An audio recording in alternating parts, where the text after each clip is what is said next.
today with a comedy show that Katie has titled We Can Joke About That. I know, it's going to be a lot of fun. So as you've seen today, comedy can be used in a variety of ways to not only call attention to social justice issues, but also shed some light on them. I like to think that comedy has a very transgressive and transformative power, right? It gives us the ability to mock things that we might not be able to talk about with folks usually, to sort of breach taboos and confess a little bit more about ourselves as comedians and performers that will hopefully help you think about the world and other folks' lives a little differently. So I'm so excited about this lineup because I think it so perfectly illustrates what we've been talking about, right? The potential for comedy to make change. You will not be getting any more porn games inspired by the government of Florida, although I'd be happy to reenact them for you anytime. But we've got 4 different comedians that I'm very excited to introduce. Now, our first is D'Lo, who I'm very excited. I know, we're going from MC to comedian now. Can you see it? Did you see that? Yes. Look what happens when I step out from behind a podium. I lose all authority. It's fantastic. All right, I'm so excited for our first comic. D'Lo is a queer, transgender, Tamil Sri Lankan American actor, writer, and comic. He facilitates writing for performance workshops, healing trauma through comedy, all right, a topical name, with queer, immigrant, and college communities. His work has been featured by the LA Times, The Guardian, NBC, CNN, The Advocate. He's also a senior civic media fellow through USC Annenberg's Innovation Lab. They put out some really great data. I use it in my work all the time. Outside of touring his solo shows internationally, his acting credits include Looking, Transparent, Sense8, Mr. Robot, Connecting, Quantum Leap, and Billy Eichner's film Bros. I know, truly, what show has D'Lo not been on? Please welcome to the stage, D'Lo! Thank you. Give it up for Gabe, doing the most amazing job as host MC for Story Movement. Give it up for Gabe. Yes. All right, how y'all doing? Everybody good? All my queer people, make some noise. All the people who think they're straight? Y'all, I'm just saying, you know, it's the apocalypse. People are saying don't do this doomsday thing, but it is the apocalypse. So go out there and fuck everybody. That's all I'm saying. Yes, I am your first comic, y'all. I am your first comic. 4:30 show, no drinks, you got me. So, no, really, no C's in here, LGBTQIAQC for college? No? Gay until graduation day? No? No? Okay, all right, I know my audience. I am transgender. It's been about 7 years since I've been on testosterone, which is why I sound like Drake on Auto-Tune. Controller. Thank you. So there are some perks to passing as male. There are some perks and some pains to passing as male. Some of the perks I would say are that I'm happier now. I'm physically stronger, and people listen to me. Some of the pains are that men are unkind to one another. Yep, that's about it. And this is where I do my community activism work. If you know a trans person or you're about to know a trans or non-binary person, please, y'all, do not ask them about their genitalia. I know I might be preaching to the choir, but just in case. I mean, trans and non-binary people are beautiful, magical, celestial beings. Like, do not reduce us to the junk underneath our clothing.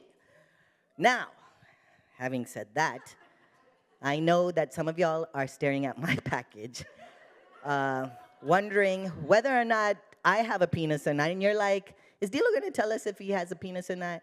Because otherwise I'm gonna be staring at his crotch for the next 15 minutes. No, I do not have a penis. I have 3. I have one that I'm wearing right now, and the other 2 are inside of me.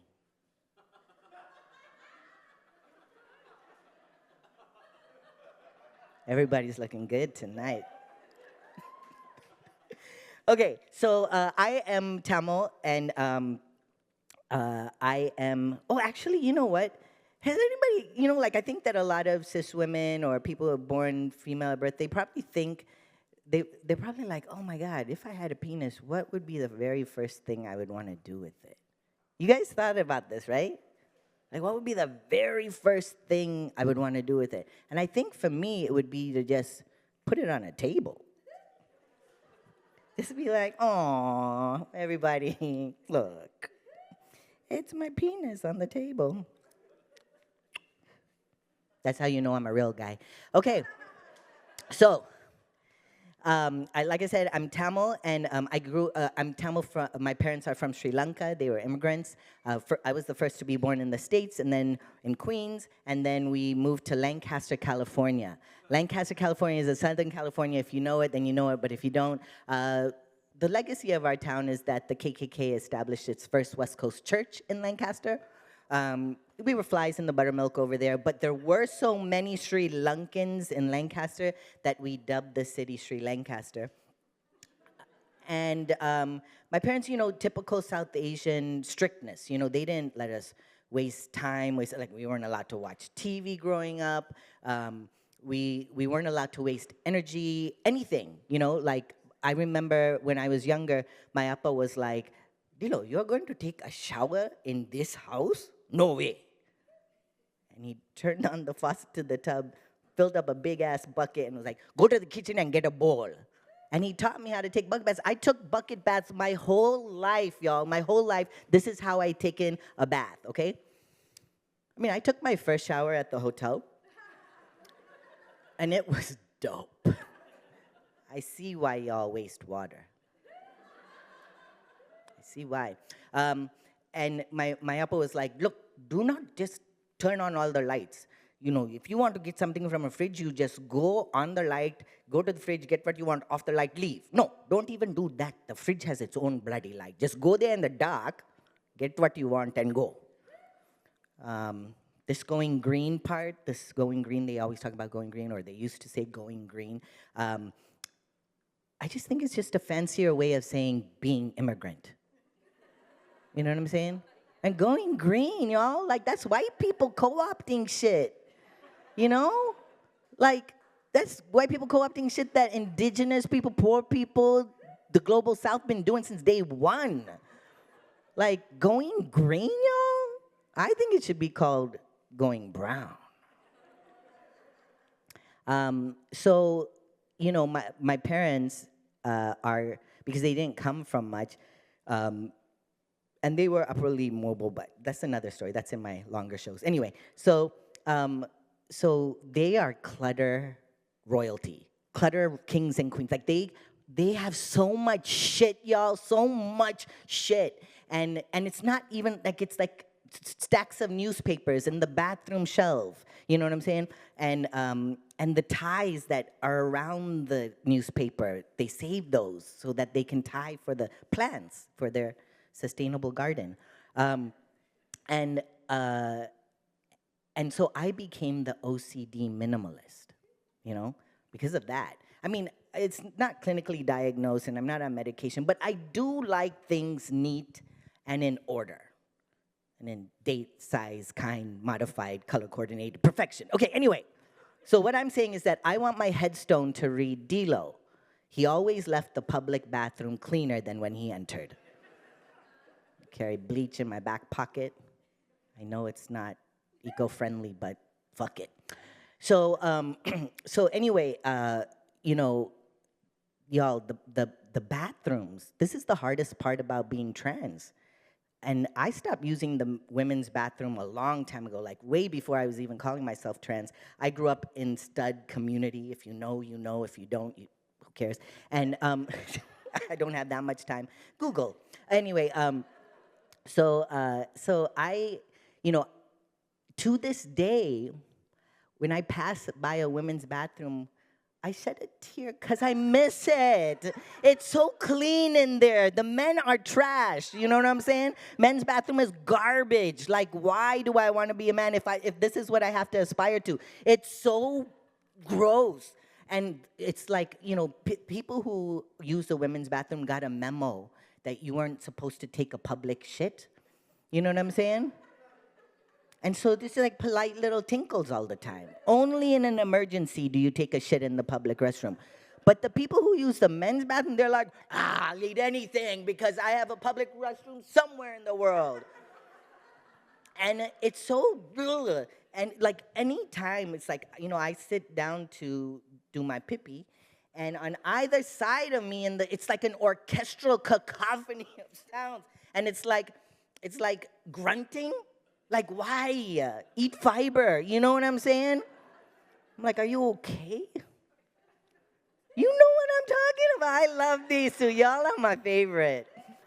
So because y'all know. And so then, excuse me, it's not COVID, it's just the flu. Just kidding. So, which part am I on? I got sidetracked. Oh, so what happened? Yeah, the fiber, exactly.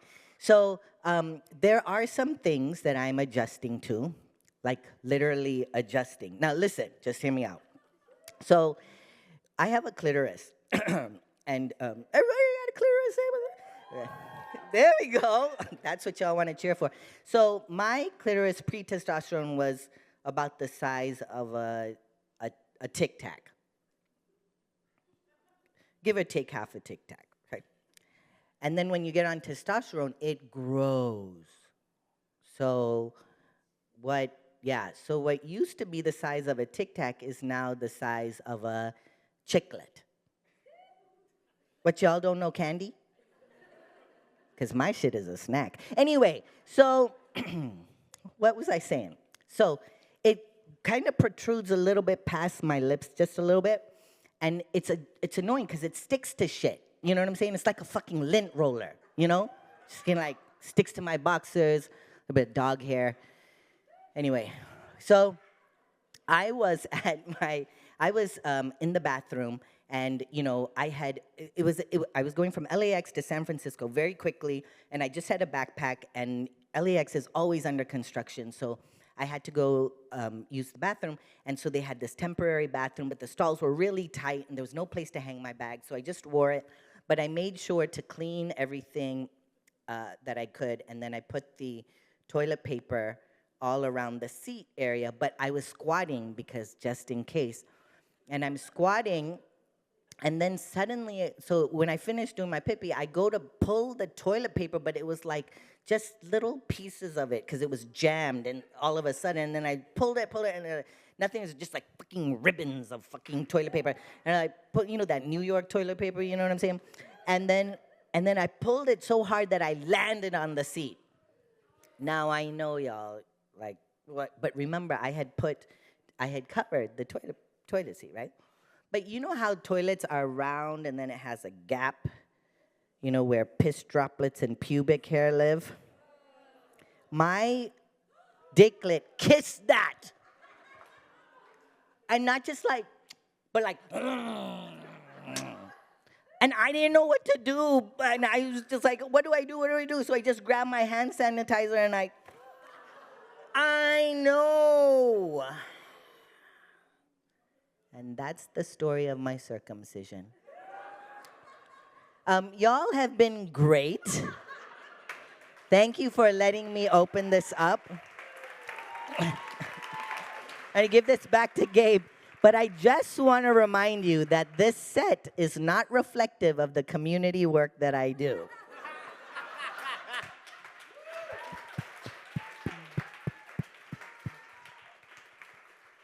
I've got to say, if there was an award for best kiss, I think your lips in the toilet would win. That's quite a story. It's a romance for the ages. It's horrifying and compelling. It's the second time I've heard that joke live, and it hits the same every time.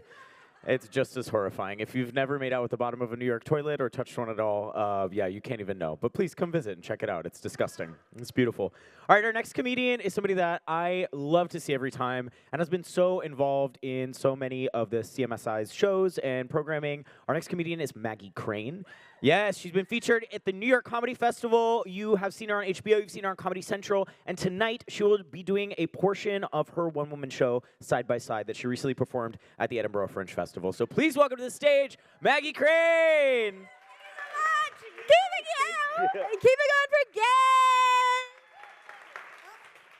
Keep it going for your last comic. That was insane. That was amazing. Hello. Oh, I can see all of your faces perfectly. Yes. Hi, I'm Maggie. I'm visiting here from New York. You can tell because when you mentioned New York, I was like, yeah, I've been there. I'm originally from Massachusetts. Oh yeah, I've been there. Ooh. You can tell I'm from Massachusetts because I look like every cop's daughter. Right? Like my dad is not a cop, but my face is not a good argument for that, right? But I'm from rural Massachusetts, like middle of nowhere Massachusetts. Is anyone else here from like rural America? Okay, city slickers. Damn, you're like, no, I've never left the fast-paced city. Okay, well, I'm from like middle of nowhere, rural. Like the only difference between like rural kids and city kids is that if like you city kids saw an abandoned building, you'd be like, I'm not gonna go in that. But when country kids see an abandoned building, they're like, I'm gonna go dry hump in there. And that's the only difference, really. But I'm from like rural Massachusetts, and it got pretty white trash there. And I can say that. I can say that because I'm half white trash. Right? And it's on my mom's side, so it counts. Okay? But it got so white trash where I grew up that 2 kids wore camouflage tuxedos to my prom. And I was like, one of us has to take this off.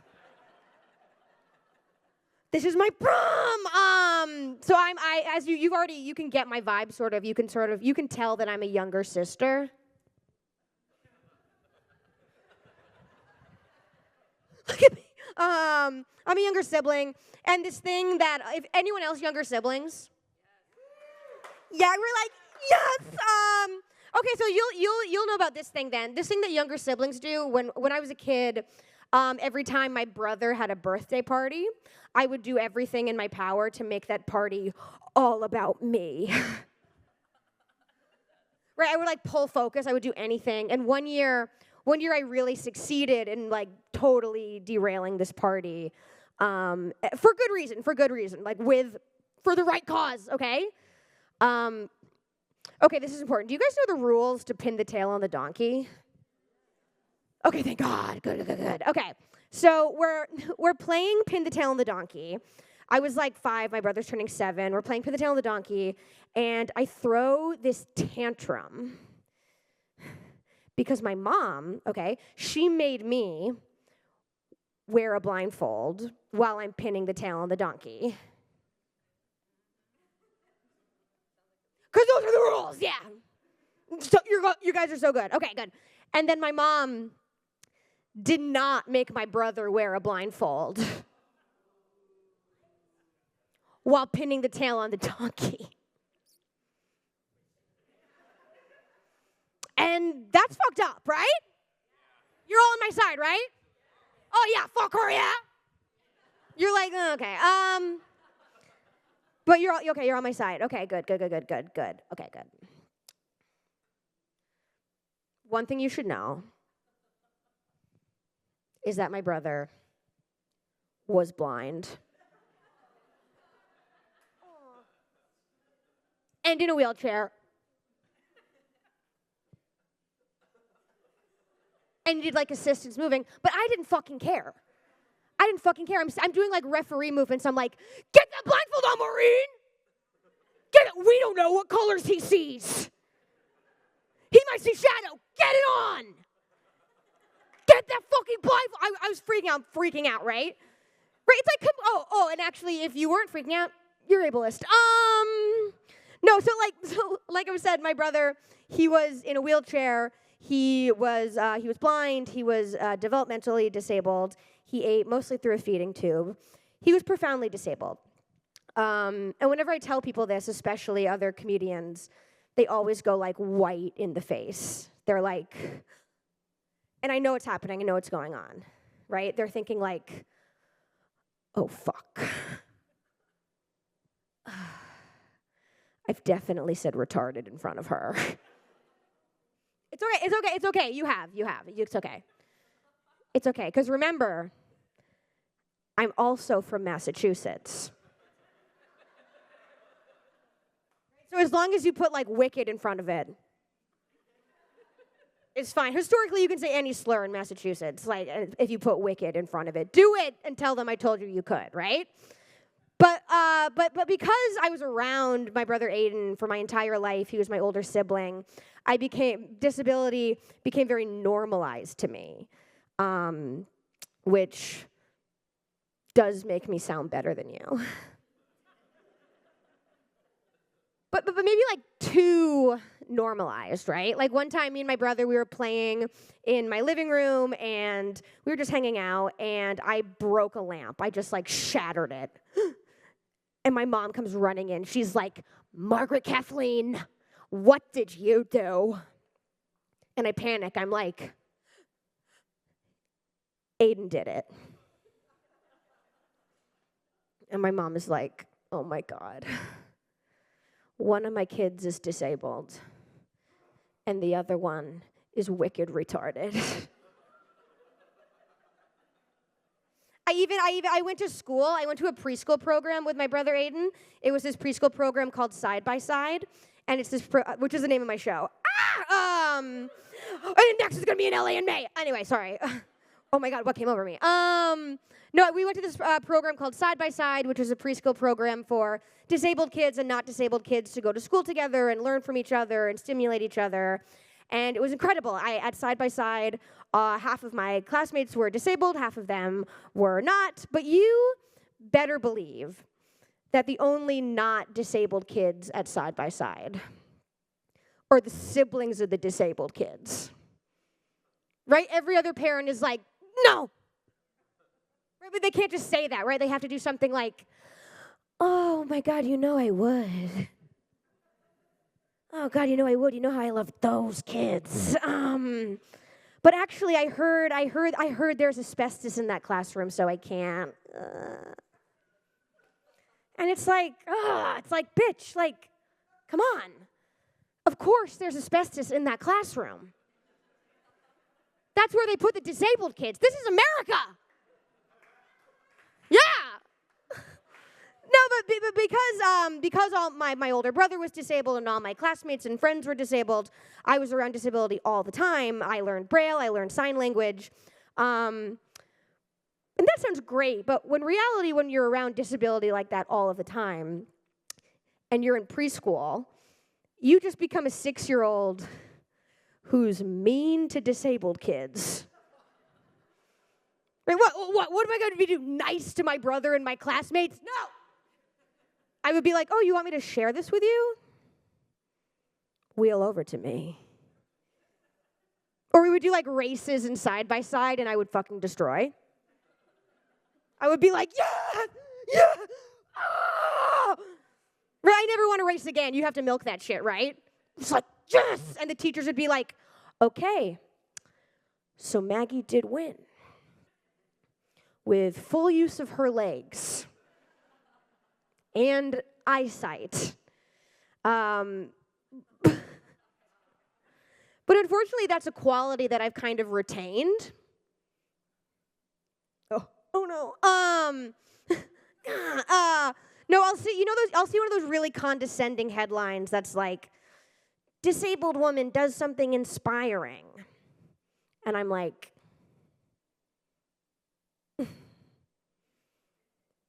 okay, what did you do? I bet I could do that. Tell me what you did. I bet I could do it right now. But then it's always something like runs a marathon or does math. And I can't do that shit at all. So, yeah. No, I can't. I'm very dyslexic. I'm so dyslexic. And you better believe in my household growing up, that's a diet disability. I found out I was dyslexic, and my mom was like, aha, hilarious. Take a number, kid. No, my mom fully didn't tell me I was dyslexic until my high school guidance counselor did when I was 14. And then I came home and I was like, am I dyslexic? And my mom was like, yeah. And I was like, you didn't tell me. And she was like, I was busy.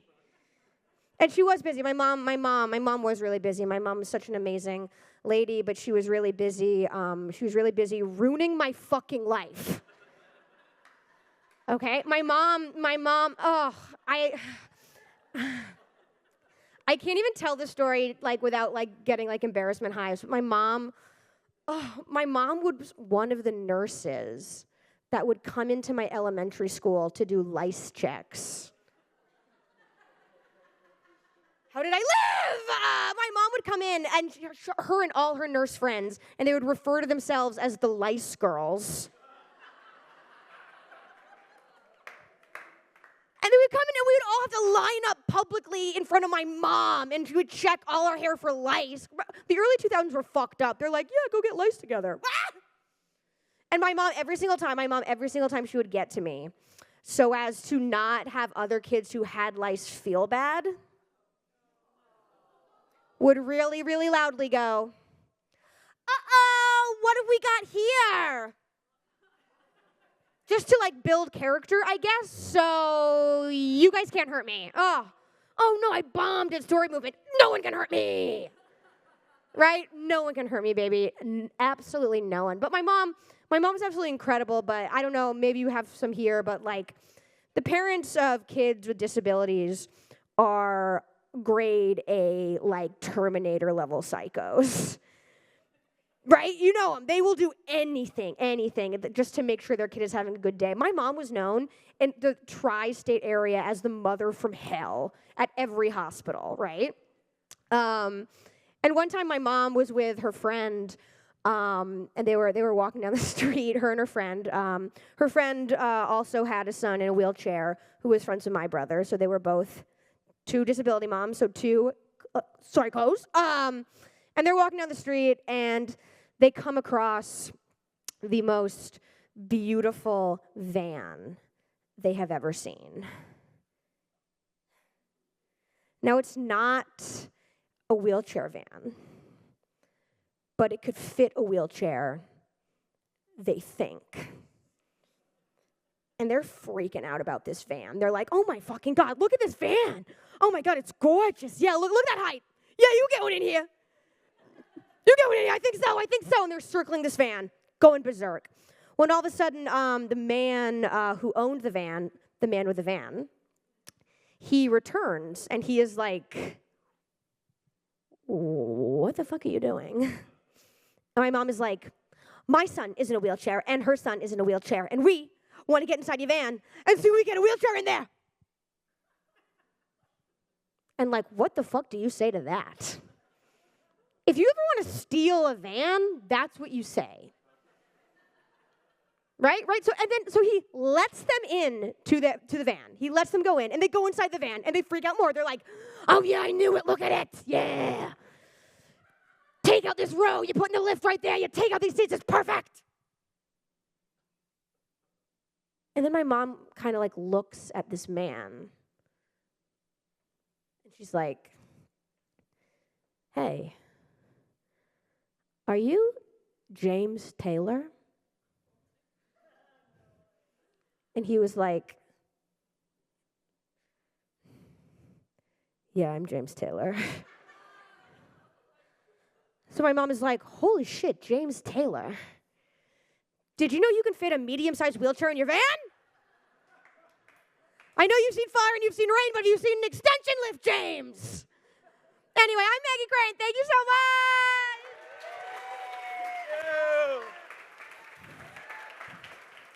Keep it going for Maggie. Yes. People like Maggie's mom are why I live in cities where everyone can take public transit. It's really fun. All right, our next comic, woo for public transit. We just had the climate panel. Come on, y'all. We got to woo for sustainable forms of transportation. Speaking of, after that flawless transition, our next comedian is the mayor of Climate Town. I have already introduced him. I would do it again, but I think we just got to let him roll with it. I'm hoping Al Gore makes an appearance tonight. I don't know. Maybe no. We're shaking head. You don't have like a wig and a suit hiding behind here? I need Al Gore's response to the State of the Union tonight. So get on it. Make a quick video, dedicate 2 years of your life to researching it, and then cut it down to 20 seconds. Anyway, next up is Raleigh Williams. Thank you very much, Gabe. Thank you so much. This is not part of the presentation at all, but I do want to address this Al Gore impression bullshit that Gabe keeps yelling at me.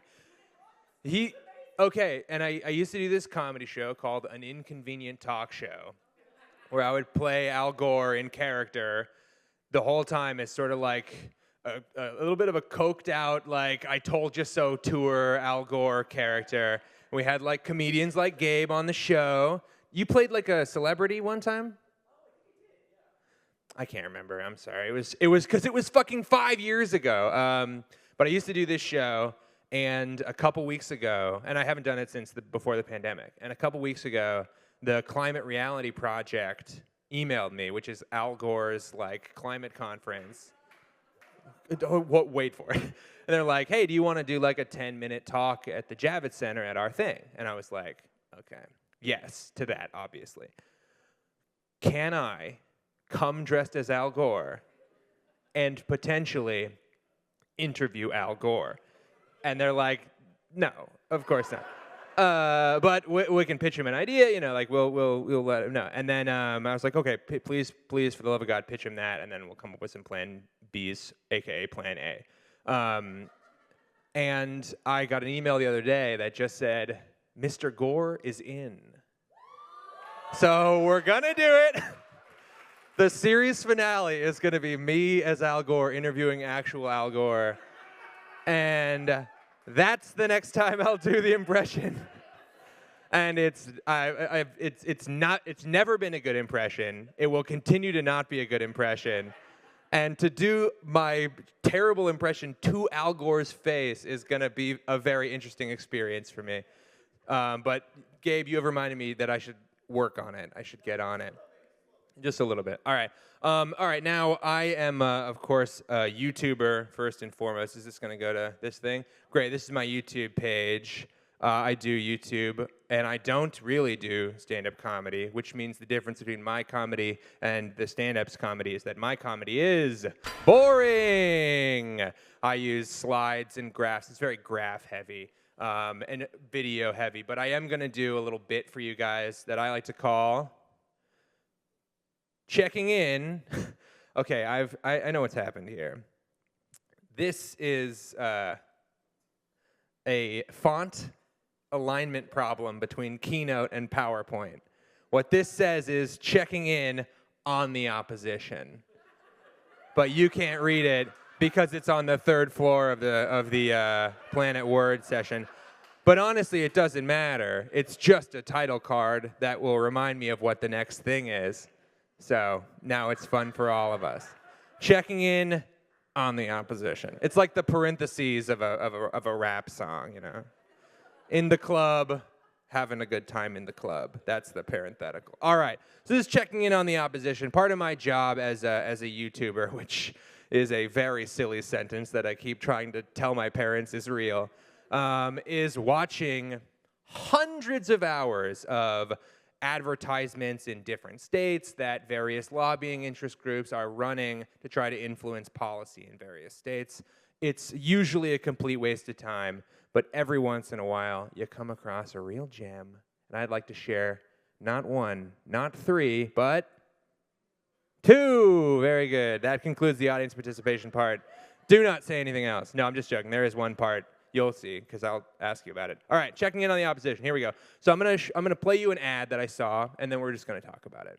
So just watch it for this time, and then that's that. Clean energy revolution. Heck of a name, whoever's marketing that. Okay, break that down for me. Haven't you seen what's happened in California? Bad energy policy has left them dealing with rolling blackouts. How'd that happen? They adopted policies putting natural gas out of business, and now they're struggling to keep the lights on. But aren't renewables the wave of the future? Wind and solar are great, but you still need natural gas to meet demand 24/7. Natural gas is going to be part of the mix for decades to come. So the revolution should include natural gas. Exactly. Natural gas and oil. And oil. They throw and oil in at the end. All right, energy citizens become an energy citizen. Very cool. Saw that, and I thought, what? What are we looking at here? So I went to the website, of course. There's the URL. Energy citizens from all 50 states who come together to make our voices heard. American natural gas and oil are solving big challenges and bringing us a better tomorrow. See and hear the stories of energy citizens just like you. Energy citizens sounds potentially dubious, but let's just go ahead and look into it. At the very bottom, paid for by the American Petroleum Institute. Okay, so this entire thing is a front group paid for by the American Petroleum Institute, aka the lobbying arm of the oil and gas industry that they all pay into to make bullshit like this to try to convince Californians to vote against any kind of restriction on natural gas in this case. But the ad that they made was so punishingly stupid that I just want to go over it really quick. So let's just like roll the top section here. Energy revolution. Heck of a name, whoever's marketing that. All right, so some board meeting somewhere was like, how do we get these damn California commie-ass libs to vote against natural gas restrictions? What do libs love more than anything? A podcast. We're going to be out by 5 today, you guys. This is going to go easy. Okay, so we'll have 2 men talking at each other about natural gas. And then one guy in the back stands up and goes, no, 1 man and 1 woman. And then they're like, that's why you're the boss, Leon. Great idea. But the woman is going to like know nothing about this thing, and the man is going to explain it, right? Oh, of course. How would they understand what was happening if that wasn't the dynamic? Okay. And just one other little thought here. This is a podcast. She is faced away from her microphone, and he is talking about a computer that is a visual medium in a podcast. So just remember this whole time they are supposed to be doing a podcast into microphones. Not once are they actually talking into a microphone. Okay, break that down for me. Haven't you seen what's happened in California? Okay, the girl is like, huh? She's on a podcast about energy and doesn't understand a thing? Okay, but then we drop this. CNN, it's an editorial. More than 3 million California homes may lose power, okay, because of, where is it? I've seen this a lot of times, but I don't know exactly where it is. I'm just going to read it here. Lose power, rolling blackouts on Monday. All states government rolling blackouts on the weekend. As an intense heat wave causes record temperatures across the state. Okay, so there's a crazy heat wave, and due to this heat wave, there's a power crunch, an energy crunch, and they can't quite make all the energy for this energy crunch. And so we, of course, hear why. Bad energy policy has left them dealing with rolling blackouts. How'd that happen? They adopted policies putting natural gas out of business, and now they're struggling to keep the lights on. They adopted policies putting natural gas out of business. So natural gas, of course, is the #1 power generation in California. It's 47% of California's power generation. It's absolutely not out of business. They didn't actually lose all that power. That was we're seeing hot weather. We could lose a bunch of power, but that was the whole shtick. And once again, his face pointed directly that way. His microphone all the way over here. This podcast sounds like this. You're listening to it in your car. It sounds like this.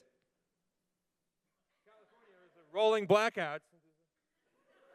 It's unlistenable trash. Okay. Aren't renewables the wave of the future? Aren't renewables the wave of the future? Now, I paused it here because this man has killed, and this man will kill again. I'm more confident about that than anything else in my life. But I looked at this and I stared at this picture for quite a while. Too long, and now all of us have. What does that guy remind you guys of? And this is the audience participation section. Who embodies this face? And don't like say Donald Trump. Like we're actually like who looks just like that? Because what? Harry Potter. Interesting. Okay, I guess. I guess Harry Potter, Daniel Radcliffe, Harry Potter. Yeah, he's got round glasses, but he doesn't quite, Harry Potter doesn't read like a man who I might accidentally find in my bathroom in the middle of the night. Anybody else? Spider-Man. Oh, Tobey Maguire? Okay, I see that. I see that. Sort of a Spider-Man who's using his great responsibility for bad. Sure. Oh, getting closer. Rick Moranis. Okay, although Rick Moranis, Hollywood sweetheart, quit his job as a major motion picture star to raise his 2 children after his wife died. What a guy. Yeah. How dare you, sir? How fucking dare you? All right, no, the answer, of course. Aren't Oh, renewable. shit. I hope it's on here. Hang aren't on. renew- There it is. It's Elijah Wood from Sin City. When Elijah Wood plays the sociopathic killer, when I found this screen grab, I thought, swish. I wasn't going to do this bit, and then I saw it, and now we're doing it. Okay, so that's obviously who it is. Wind and solar are great, but you still need natural gas to meet demand 24/7. Natural gas is going to be part of the mix for decades to come. So the revolution should include natural gas. Exactly. Once again, cavernous room, facing directly at each other, nowhere near the microphone. This ad is trash. Okay, but I said we had to. Oh, thank you. Smattering of applause from the middle. That was not a call for help. That was not a cry for help. I appreciate it. I appreciate it, but I am hurt inside. I don't need approval. It'll never fix it. All right. Moving right along. You get it, right? You get it. Okay. All right. Moving right along. Right now. Shit. All right. So there's another ad that in the same company, Energy Citizens. Also, like, Energy Citizens seems like an innocuous name. Fossil fuel industry. It's a front company. Let's do a little bit. Let's just, like, from this side of the room, let me get one word that sounds vaguely patriotic and energetic. And then this side, let me get one, and we'll smash them together and see what we got. All right. Patriotic and energy. What do we got? Community, great, love that. And then something more energy-oriented. Community power, great. Community power, BP, front group. BP, front group, sorry about that. All right, you know what? Not all the bits work. I'm sorry, you guys. You guys did a great job. I didn't have a landing to stick. I'm sorry. All right, here we go. This is another ad from Energy Citizens. Here it is. Right now, safely accessing energy on federal lands adds millions to state budgets across the country. Money earmarked as a vital source for funding for schools. But banning new federal leasing would limit that much-needed funding going to the states. Funding that communities and our families count on. There's too much at stake. Energy that funds the public good is worth fighting for. Become an energy citizen. Wow. I'm sold. I'm sold. Frack to the fullest extent of your abilities, you guys. Yeah, so that's basically, the translation of that is the oil and gas industry is making money hand over fist, and they are paying the absolute bare minimum in taxes via loopholes and lobbying. But that money, because they make so much money, there's some money there, and some of that money, because that's how taxes work, funds school buses. And so they're like, oh, you got to let us do whatever the fuck we want, or else we'll take your school buses away. Pretty fucked up. Also, I don't buy this as a family, to be totally honest. This, maybe this guy, I don't think so. This guy plays bass in a 50 and up band. These people are all maybe Nazis, I don't know. All right, let's move right along. Check the views on this. Can you see it down here? Hang on, what does it say? What is it? 690 subscribers, and I think what you can't see here because of another PowerPoint glitch is it's got 6.2 million views. So this has been played quite a lot of times. Can you see it over there? Yeah, it's been foisted upon us in a YouTube advertisement. So they've been just cranking this out. But let's break this down real quick. Oh, there it is. I forgot that I put this in there. 6.3 million views. That's too many views for this shitty-ass video. Let's talk about it real quick. All right, here's the opener. We got this family of 4 walking out. I don't know about you guys. This is not how a school bus stop works. The school bus does not just show up to your house. That's just your parents driving you. That's actually not cutting any emissions out to have a Ford F6000 come to your front door and take you to school. Also, just production-wise, the thing that I hate about this, they obviously had to mat this disappearing bus in after the fact, so they just had this family walk out and there's nothing there, but they didn't tell them when they were going to make it disappear, so everyone reacts at a different time. Oh, 1, 2, 3, 4, yeah. So just direct your actors a little bit better is the TLDR on that. Become an energy citizen. And then I realized, and this is the sort of final part of my bit, and then I'm going to get off stage. Then I realized they're worried that their social programs are going to get cut because we don't fund the government enough. That is the absolute bottom line here. They're like, oh, I like when social programs allow collectivized education to work so our kids can be educated by the government, and I don't want to defund the government, so please fund the government. That is what they're really saying, even though they're saying it in a roundabout way. Ladies and gentlemen, welcome to the Communist Party. Energy citizens, collectivized. Let's nationalize the oil and gas industry. And of course, that's the end. Thank you so much. Appreciate it. Thank you. Thank you, Mr. Vice President. I appreciate it. All right, let's keep it going for Raleigh. Amazing work. I love that his advice earlier was like, you're going to have to make trash videos for a really long time, and then spent 10 minutes dragging Energy Citizens trash videos. I hope they never get as good as Climate Town or we're screwed. It's going to be very dangerous. I'm also going to say, I just realized the lighting shifted in here. It's like some light, it's like afternoon mood lighting, which I love, and I think could have been very helpful when I was saying daddy and son touch tips.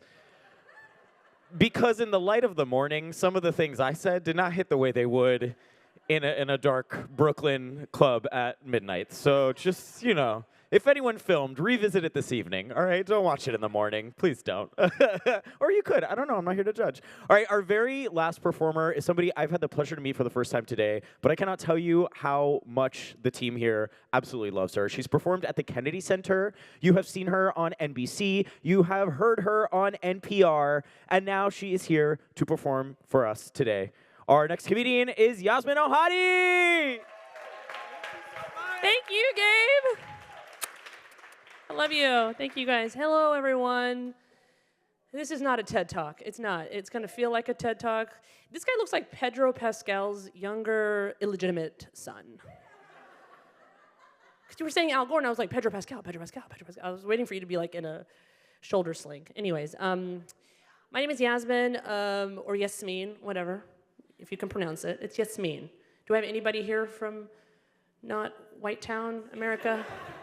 Anybody? It's a very, there's some color in here. It's just like, hey, speckled, hello, my Indian friend in the back. We have Dilo, hello. So I'm half Egyptian, half Libyan. Hold your applause, please. The cat's out the bag. I'm not like you. I'm better. So much better.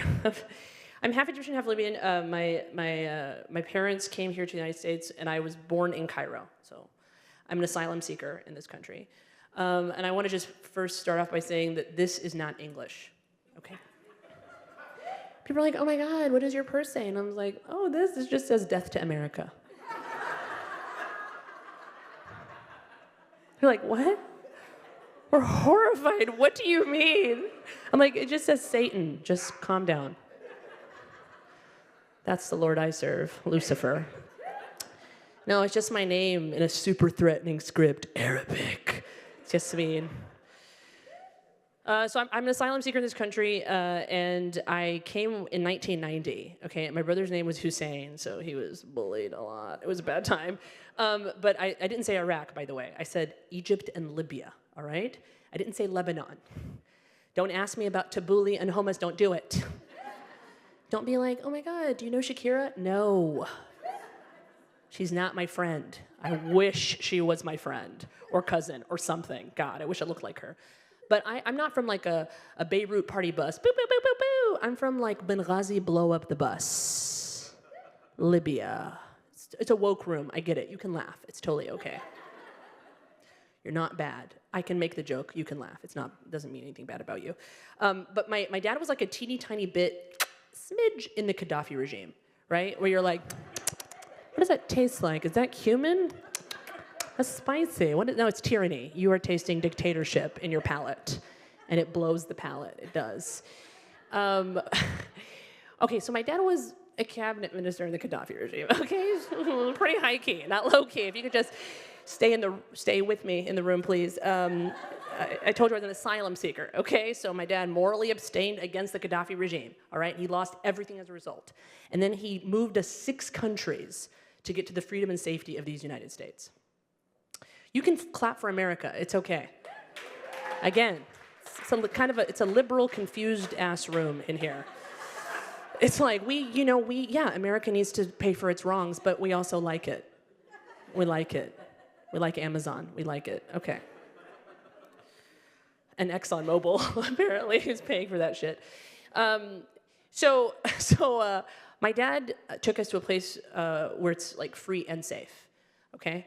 Alabama. That is where I grew up. I still live in Alabama. Okay, guys. I sound like a white woman from Connecticut because she taught me English as a second language. Thank you, Miss Mooney. Thank you. The kids were like, oh my God, why do you talk funny? That's so weird. Why do you talk like that? I'm like, because a Yankee taught me English. And you're illiterate. Shh. Thank you. Thank you very much. To be honest, I wear this purse to remember my worth because my mom is the most judgmental human being I've ever met. Anyone else have a judgmental mother? Maggie, definitely. Definitely. But anyone else? You guys love your moms? I love my mom, but I also fear her from a deep part of my soul, right? Like, we can be friends or whatever, but I can't make eye contact too close. I just shimmy away from her anytime I can get away from her. I was gonna break something there, it's fine. I try to get away from, because she's just like, thinks she's better than me at all times. And whenever she doesn't like something, she goes, that's Arabic. Yeah, it means I'm better than you. It's also the sound of my nightmare alarm clock, okay? I just wake up in a cold sweat at 2 a.m. You're gonna wear that? You're not even funny. Why are you living your life backwards? I sacrificed my whole life, but you're not doctor.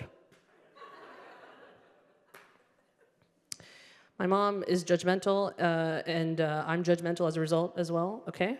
That's why I'm mean, and it's just a part of the way I grew up, okay? I'm kind of mean. My mom is so judgmental that I had my second son, and I was holding him, and she was like, Mom, why are you judging? She's like, you're holding the baby all wrong. It's my second kid, Mom. She's like, oh, you crying? Because of you. I'm like, Mom, I have postpartum. She's like, postpartum, I don't know what this means. What, you want a participation trophy? Really? You need to man up, huh? And then she thumped her chest at me. It's like, what? She's like, I said you need to man up, huh? I was like, Mom, if I was gonna man up, I would walk out on these kids.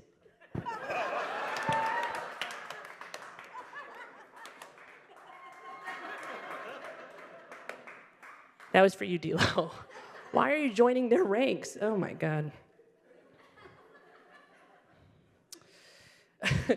My mom is so judgmental that she's helping me raise my little guy, who's 5. So I have a 5 and a 7-year-old, and he just prefers her because he's the most judgmental 5-year-old I've ever met.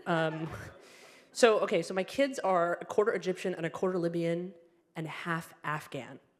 That's right, I endearly call them Afghan. I made the mistake of reproducing with an Afghan man. It happens. I was like, Arab and Alabama, not enough. Add another A in there, Afghanistan. That'll be great. It's a AAA rating in my house. Their blood volume, it's like pure evil. I'm like raising them in DC. You think they're ever gonna get a security clearance? No. I'm raising them in a place where there's, I guess respect for diversity and money, so I hope they'll be okay. People are like, oh my God, what language are your kids gonna speak? And is it, Arabic? Is it Farsi? I'm like, it's probably something useful for world domination. Mandarin is the language that my kids will speak. So my kids are a lot. Their blood volume, we'll call it pure evil, we'll call it freedom fighter, whatever. So my mom, when she saw them, she was like, why are they looking so white? They are so white passing, it's unbelievable, okay? It's hard because of Alabama. I have a little bit of scars from the bullying. Like, sir, you with the blue eyes, you're very triggering. He's just like right there in the front. It's so crazy. It's a lot for me, you know what I mean? So when my kids came out white passing, it was like being stuck at home, my oppressors, just staring at me with their privileged little eyes, judging me. It was too much. At least my 5-year-old, he kind of browned up when he was 3, like a rotisserie chicken, you know? Like a Ariana Grande before and after, but natural. Don't let her name fool you. Grande is just the name of a cup at Starbucks, okay? It was a lot. And my mom was like, let me help you, please. I will teach him everything. I'm like, oh, God. So now my son, who looks pretty damn white, every single time he goes to the bathroom, he comes out, and he is naked. Naked. I'm like, what is your grandma teaching you? What is happening? And he's like, Mommy, I'm free, I'm clean, come clean me. And this is because Muslims, we wash ourselves with water when we use the restroom. So that's, he wants me to come wash him with water. All of you guys are dirty and wouldn't understand what I'm saying. But I told you I was better than you, but this is why. Like you guys were talking about a shower or a bath. Let me tell you something. We don't do baths, okay? Because the fact that you don't clean yourself after you go to the bathroom and just sit in your dirty bath water, just like your E. coli just stewing, we don't do that nasty shit. We don't. We do showers, but they're exactly on 2-minute increments. Because my dad was like, what are you, a hippopotamus? Let's go. So my son comes out, he's completely naked. I'm like, why are you naked, Adam? And he's like, Mommy, I'm free. And I'm like, Mommy's covered from head to toe and she's free. And he looks at me and he's like, Adam, he's like, you're not free. Take off that hibab. Take off that jibab, that jabawaki, the hibbity-jibbities. Take it off. Like, Adam, what are you doing? I didn't know I had a freaking Frenchman in my house. I don't even eat baguettes, okay? I don't have croissant, for this exact reason. Followed me home. All right, sounds good. During the pandemic, I made them watch a ton of YouTube to cope, and because I didn't have my parents, and they started speaking like Peppa Pig, which, you know, if you're Muslim, it's already forbidden to eat the pig. So the whole thing, I was just going against my religion. And then they, I don't know, my son, he'd come out and he was like, Mommy, I have some biscuits. I was like, they're cookies. They're called cookies. Call me Mom. All right, kid? Your blood volume, it's a lot. Just pick an accent. Make it American.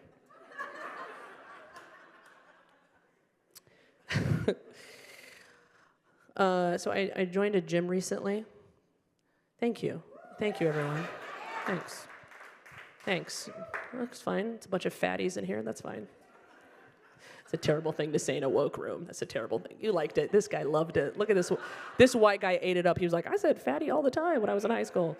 Now, I would never call that. It's just comedy. Anyway, so I go into this gym, and to be honest, I was just going there with the idea of trying to find a personal trainer, and I can't afford one like by myself. So I went to one of these camps that's like everybody's sharing one trainer, and they're like, "What are your fitness goals?" And I was like, "Pants. I'd like my pants to meet in the middle, and not hate each other.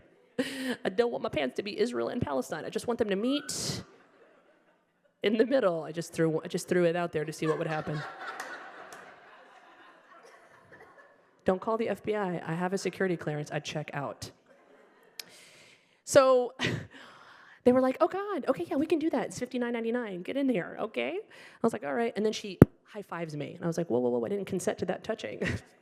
That should be illegal at this point. Why are you touching me? I signed but not the touching. And then she goes around the room and she high-fives everybody. Good morning.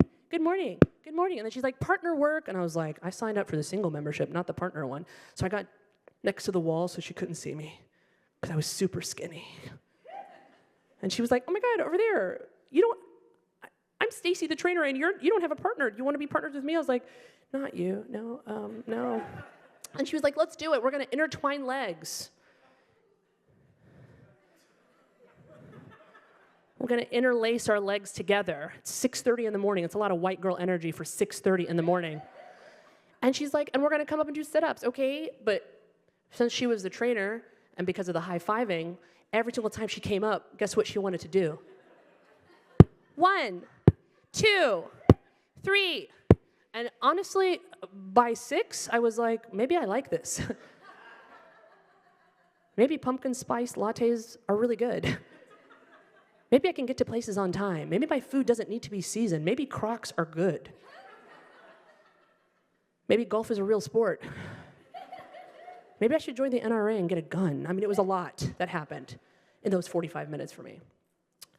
Sorry, I'm judgmental of white people. Hello, everyone. Hi. I am. So I told you that my kids, they have really like an eclectic blend in them. And so my parents had come to my house to try to help me with them. And my mom, she's judgmental. So I thought she was just being her judgmental self. And she kept going downstairs. And I was like, Mom, are you okay? Are the kids getting you? She's like, it's all your failures and all your disappointments. I was like, okay, got it. She's like, no, honestly, I feel a little bit dizzy. I'm like, oh, you feel dizzy? So I go down there and I'm looking at her eyes and she doesn't look right. I'm like, Mom, do you feel hot? She's like, I feel very numb. I'm like, where do you feel numb? She's like, in my arm and in my chest. And I was like, okay, we got to go to the ER right now. So I rushed my mom to the ER. This is in January. I rushed my mom to the ER. And my dad, who's 81, is like, hey, can I come? I'm like, no, sit down, old guy. I'll be back. And I went to the ER, and they're like, ma'am, what's going on? What's your symptoms? And my mom starts slurring her speech. So the physician just looks at me really calmly. She's like, your mom's having a stroke. Okay. We're going to run every test. And I was like, okay. She was like, you're not having a stroke. You need to calm down. I was like, I'm fine. She's like, okay, you need a sandwich. You go sit somewhere and then go to the food court while we run every test. CAT scan, MRI, EKG. They do a sugar test on her. They get a neurologist, a cardiologist. They bring in a gynecologist. I'm like, what? And then they run a pregnancy test. I'm like, that's enough, Dr. Miller. That is enough. She's 68. And they're like, we don't know what is wrong with your mom. We think maybe she's got a very bad, bout of vertigo. We're going to give her meclizine. We're going to put her to sleep. We have to admit her. She is a fall risk. I was like, okay. And so I sat there in the chair and I slept next to her until she was completely passed out, and then I got the hell out of there. And honestly, I came the next morning and it's like occupational therapist, another cardiologist, a specialist. They don't know what's wrong with my mom. They're like, okay, look, your mom's a fall risk. Take her home. We're going to put a band around her. Just catch her. Catch her if she falls. I'm like, yeah, all 280 pounds of her, I got you. I'm strong. I'm doing burn boot camp. Like, I can do it. I get home, and I sit her on the couch, and I'm like, look, I'm a government attorney. I got to go be on Microsoft Teams and waste my life. Excuse me, I have a meeting. So I go upstairs, Microsoft Teams hell, vortex. I come down, and my mom has like a little smile on her face, but my dad is now looking at me and going, I don't feel so good. I feel a little bit dizzy. I'm like, what do you mean, Dad? And she looks at him, she's like, it's not about you. It's not always about you. I'm like, Mom, chill out. Dad is not doing well. She's like, oh, he always is crying. I'm like, Mom. She's like, I don't know what's wrong with him. Look at him. And my dad was like, I don't feel very good. And he goes out like a light. So I call 911 immediately. I'm on the phone. She's like, he's sleeping. He's fine. I'm like, Mom, that is not what's going on. And so I call him and I'm like, hey, my dad is not feeling well. And then my dad comes to, okay? He just comes back alive and he goes, I'm fine. I'm just dying. And he's like, I see 1,000 colors and 1,000 animals. I was like, is that heaven? Is that Alabama? What is that? Where is he right now? And my mom is like, what did that guy give you? She's talking about my ex-husband. She calls him that guy. He's like, no, he did not give me anything. I just had some candy and I had my breakfast and that's it. She's like, oh, I had candy yesterday. I was like, what kind of candy did you have? She's like, Turkish Delight, just a little bit of red Turkish. I'm like, show me exactly where the Turkish Delight is. And I go to my counter. It is 100 milligrams of THC weed gummies. My parents were lit. They were stoned out of their minds. They were high for 3 days. My dad woke up, he ate an entire French baguette and 3 cans of tuna, so you know it was bad on munchies. very bad munchies. And I looked at my mom and I was like, thank you all, you've been a wonderful audience. Thank you so much. Keep it going for Yasmin. Oh my God.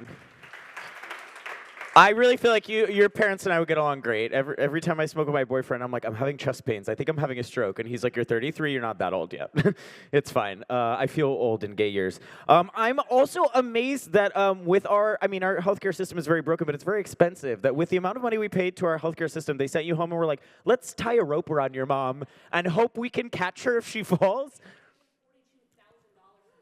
For the rope?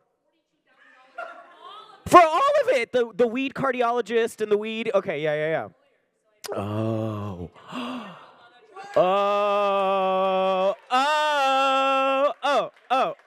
Okay, maybe my mom was right. I should have been a lawyer. I'm so sorry to disappoint her. Oh, damn.